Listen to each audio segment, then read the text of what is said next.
misses. The shots ricochet off the wall by the camera. Oh, get hit right there.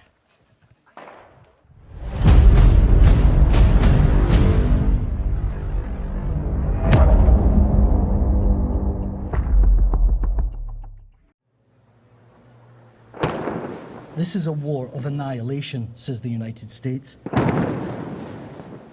Raqqa is the battleground and the victim. These are Western coalition bombs targeting the fighters of the so-called Islamic State. More than 5,000 hit Raqqa last month alone. An entire city has become a no man's land. Mile after mile, there's no life, no people. For years, IS terrorised and controlled these streets. Now, hundreds of those who called Raqqa home have been killed by coalition bombs meant to free them. The US-led mission disputes the figure and says that this is the most precise bombing campaign in history. They may be young and their army new, but the men of the Kurdish-led Syrian Democratic Forces are winning. IS promised a new empire would grow here. Instead, the corpses of its fighters fill the gutters. First Mosul, now Raqqa. The caliphate is already dead. Nearby, another corpse rots, likely caused by a drone strike. The threat here is from snipers. A pause too long or a misstep, and this female fighter would have lost her head.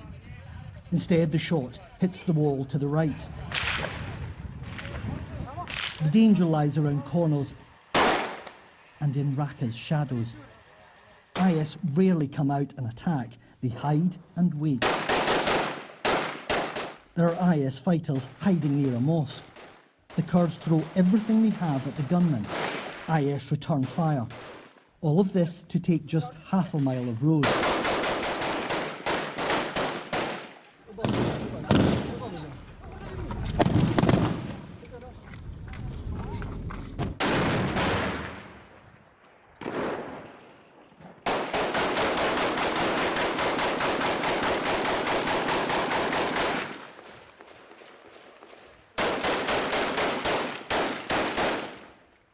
When all else fails,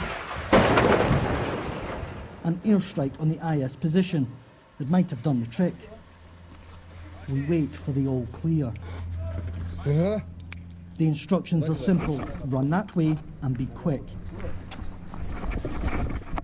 But as I get to the end of the street, it's clear the sniper is still there. He fires at us, but misses. The shots ricochet off the wall by the camera. Oh, get hit right there. The deeper into the city, the greater the danger. It's an improvised war. Here, Arab fighters have salvaged an IS armoured car. Like a prehistoric beast, it lumbers through a ruined landscape.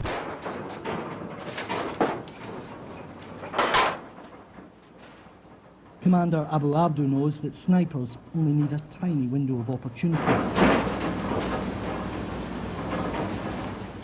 Even in captured ground, there's always the risk that IS will appear from behind. They've dug tunnels all over the city. The steel flanks of the armoured shield us through yet another sniper alley. Run.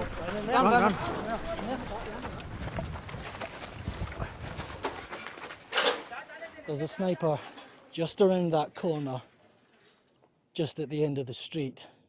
We have to be very careful here. This is the centre of Raqqa, the very heart, if you like, of the Islamic State.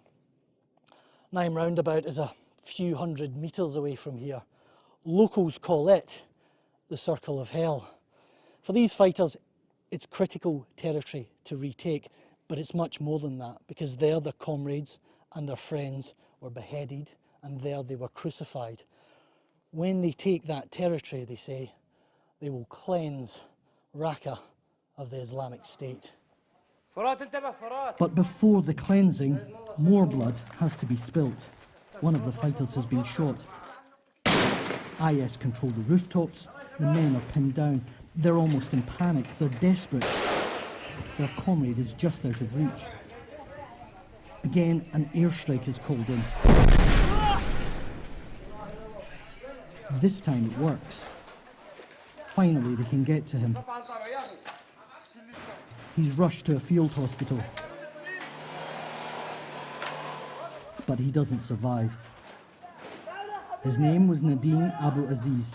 He was 21 years old. The fighters are exhausted. They've had too many days end like this. We'll keep going. We will sacrifice our blood for our people inside, because they're having a tough time, a really tough time. Yesterday Daesh attacked us with their men dressed as women, and there were big numbers, like 100. We thought they were civilians, and they also had children with them.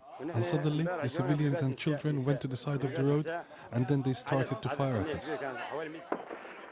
In the 6 days we were inside Raqqa, we didn't see a single civilian. Thousands, though, are still trapped in IS areas. Raqqa, for them, is an ironclad death trap. They'd have to go through all of this to escape. It's not clear who is friend or foe. Raqqa was the Islamic State's Syrian capital. Now it's a city fit for no one.